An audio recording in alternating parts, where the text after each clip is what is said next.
प्रसार भारती अभिलेखागार की प्रस्तुति सदाबहार सुनहरे दौर का अनमोल खजाना। बहनों और भाइयों, मेरे देशवासी बहनों और भाइयों, साथी नागरिकों, बहनों और भाइयों, बहनों, भाइयों और मेरे देश के प्यारे बच्चों, संग्रहालय की गलियारों से हास परिहास।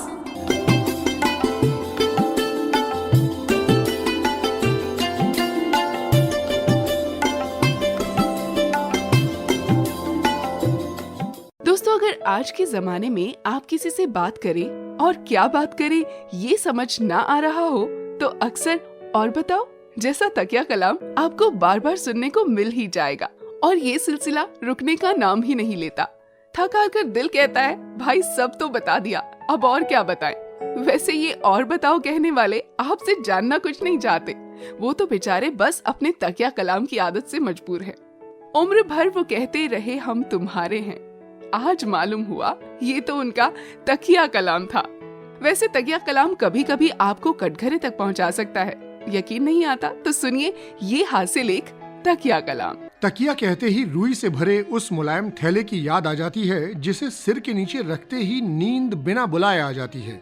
इसी तरह तकिया कलाम कहते ही दिमाग के पर्दे पर उन जीवों की तस्वीरें घूमने लगती हैं जिनके कलाम यानी वचन उनकी गैर मौजूदगी में भी मन में गुदगुदी पैदा करते हैं।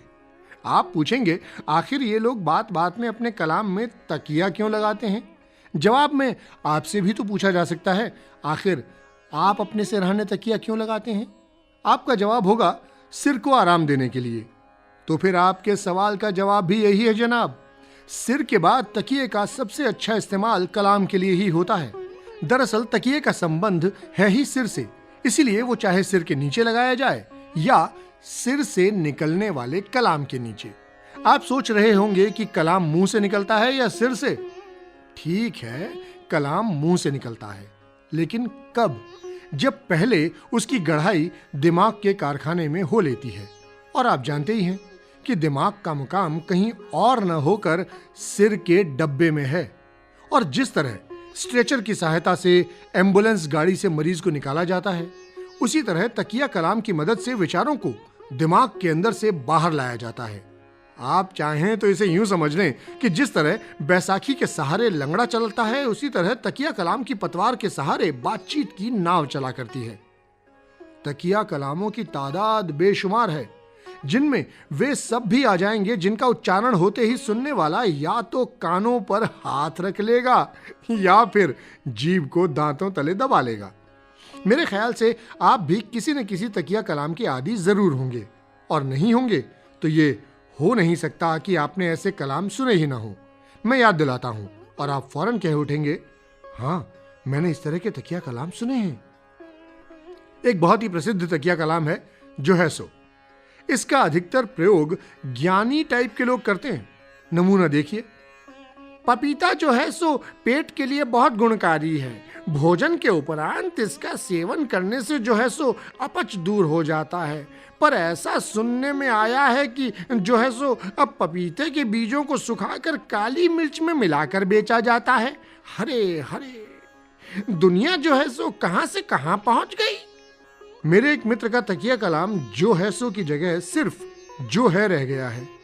ये मित्र वाद विवाद में पराजित होना जानते ही नहीं, लेकिन जब एक एक वाक्य के अंदर ये दो दो तीन तीन जो है फिट करने लगते हैं तो लोग ताड़ लेते हैं कि अब इनकी दाल नहीं गल रही है। एक दिन बातचीत के दौरान मेरे मुंह से मनोविज्ञान शब्द निकला ही था कि मेरे मित्र ने ये कहकर मेरा गला दबा दिया, तुमने जो है जितना मनोविज्ञान पढ़ा है उतना जो है हम भूल चुके हैं। असलियत तो यह है कि अगर तकिया कलाम वाले से उसका तकिया कलाम छुड़वा दिया जाए तो बेचारा दो फिक्रे भी ठीक से ना बोल पाए। उसकी हालत एक टांग वाले उस लंगड़े की सी हो जाएगी जो बैसाखी के बगैर एक डग भी नहीं चल सकता। पर सच तो यह है कि लंगड़े से आप भले ही उसकी बैसाखियां धरवा लें, अफीमची की अफीम छुड़वा दें, लेकिन तकिया कलाम वाले से उसका प्यारा कलाम नहीं छुड़वा सकते। अदालत का डर भी तकिया कलाम छुड़ाने में असफल रहा है, और वो किस तरह, ये भी सुनिए। मुंशी नवाजुद्दीन लाल के तकिया कलाम का मजा लेने के लिए मोहल्ले वाले उन्हें अक्सर छेड़ दिया करते थे। मुंशी जी का तकिया कलाम था, कौन गधा कहता है। एक दफा मोहल्ले के रईस जनाब अशरफी लाल की शान में मुंशी नवाजुद्दीन लाल का तकिया कलाम कमान से तीर की तरह निकल गया। बस फिर क्या था, ठलुए ले उड़े। जनाब अशरफी लाल के पास शिकायत पहुंची कि मुंशी नवाजुद्दीन लाल ने मोहल्ले वालों के सामने गधा कहा है। साहब को मुंशी नवाजुद्दीन लाल पर बहुत गुस्सा आया और यारों के भड़काने पर उन्होंने मुंशी नवाजुद्दीन लाल के खिलाफ मानहानि का दावा दायर कर दिया। वाकया कुछ यूं है कि मुंशी नवाजुद्दीन लाल को किसी ने कभी सुबह शाक सब्जी खरीदते नहीं देखा था। एक दिन सुबह जब मोहल्ले के लोग ताजी सब्जी खरीद रहे थे तो किसी ने बात चलने पर यह फिक्रा कसा, मुंशी जी तो शाम को छठी छटाई सब्जी टके सेर वाली ही खरीदते हैं। मुंशी जी ने तमक कर कहा, अरे कौन गधा कहता है। ठलुए ले उड़े। उन्होंने बात का बतंगड़ बनाते हुए कहा, आपके दोस्त जनाब अशरफी लाल भी यही कहते हैं। मुंशी नवाजुद्दीन लाल ने जवाब में जो कुछ कहा सो तो कहा, लेकिन सबसे पहले उनके मुंह से यही निकला, अरे कौन गधा कहता है, क्योंकि यही उनका प्यारा तकिया कलाम है। मुंशी नवाजुद्दीन लाल की गुस्ताखी की बात जब अशरफी लाल तक पहुंचाई गई, जिसे सुनकर वे आग बबूला हो गए और मुंशी जी पर मानहानि का दावा दायर कर दिया। पेशी के दिन मुंशी जी के समर्थकों ने मुंशी जी को अच्छी तरह समझाया कि अदालत में तकिया कलाम का इस्तेमाल भूल कर भी न करें। मुंशी जी ने कान पकड़े, लेकिन जज साहब ने जैसे ही पूछा, क्या आपने अशरफी लाल की शान में गधा शब्द का प्रयोग किया है, मुंशी जी छूटते ही बोले, कौन गधा कहता है।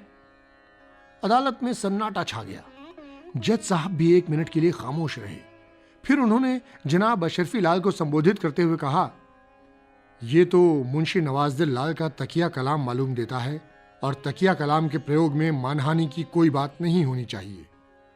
जज साहब के फैसले से न सिर्फ मुंशी नवाजुद्दीन लाल और उनके समर्थकों को खुशी हुई, बल्कि उन ठलुओं को भी जिनका मनोरंजन मुंशी जी न जाने कब से करते चले आ रहे हैं।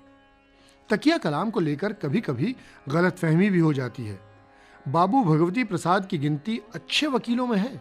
उनका तकिया कलाम है, समझना चाहिए। एक बार रेल के सफर में पॉलिटिक्स के किसी मसले पर एक मुसाफिर से उनकी भिड़ंत हो गई। बाबू भगवती प्रसाद अपने प्रतिपक्षी से बात बात में समझना चाहिए कह बैठते थे।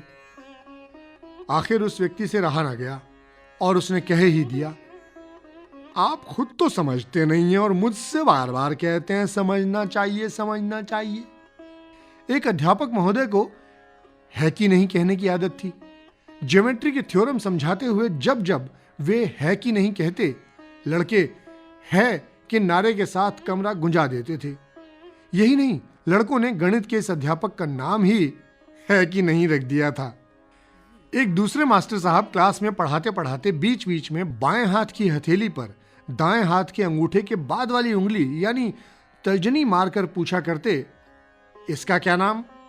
कभी कभी एक आध शरारती और कभी कोई भोला भाला लड़का उस उंगली का नाम बता दिया करता था। सर, तर्जनी। एक तहसीलदार साहब का तकिया कलाम था, किबला। एक दिन मोहल्ले के एक सज्जन उनसे मिलने गए।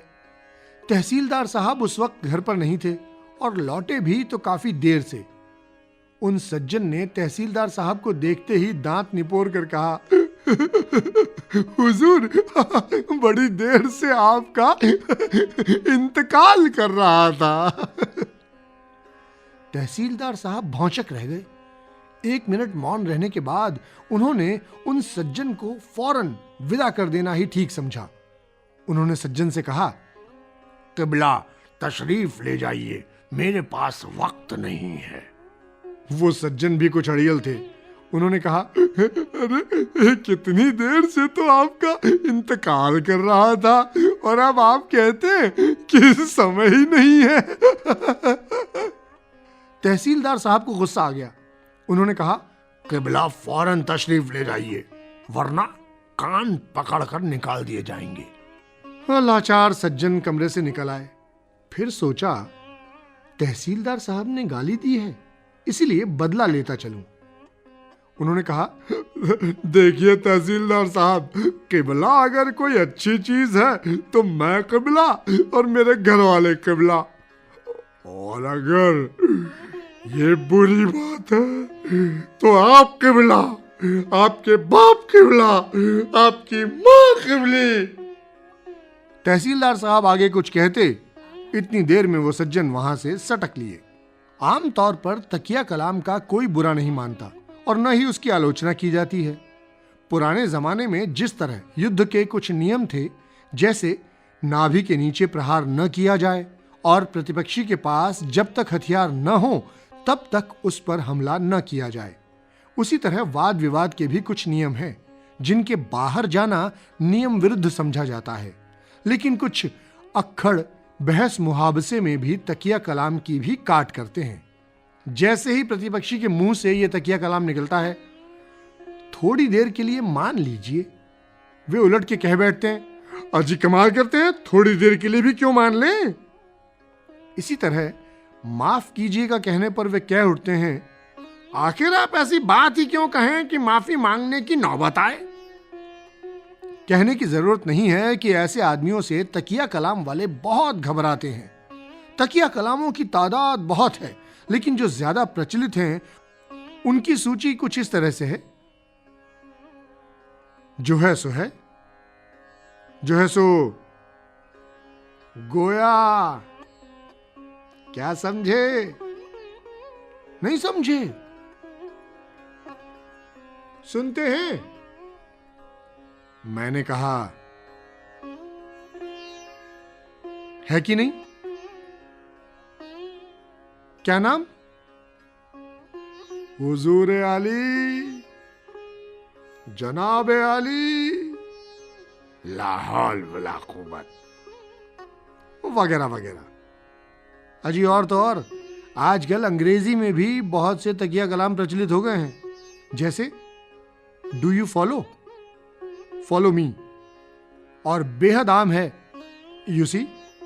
भारत की सभी भाषाओं में तकिया कलाम हैं और प्रायः सभी विदेशी भाषाओं में भी, जिससे हम इस नतीजे पर पहुंचते हैं कि तकिया कलाम का चलन दुनिया की प्रायः सभी भाषाओं में है।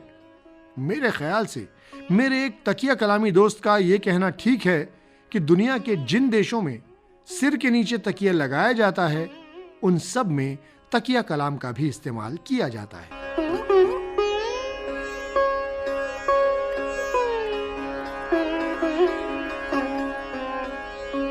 अभी आपने सुना हास्य लेख तकिया कलाम।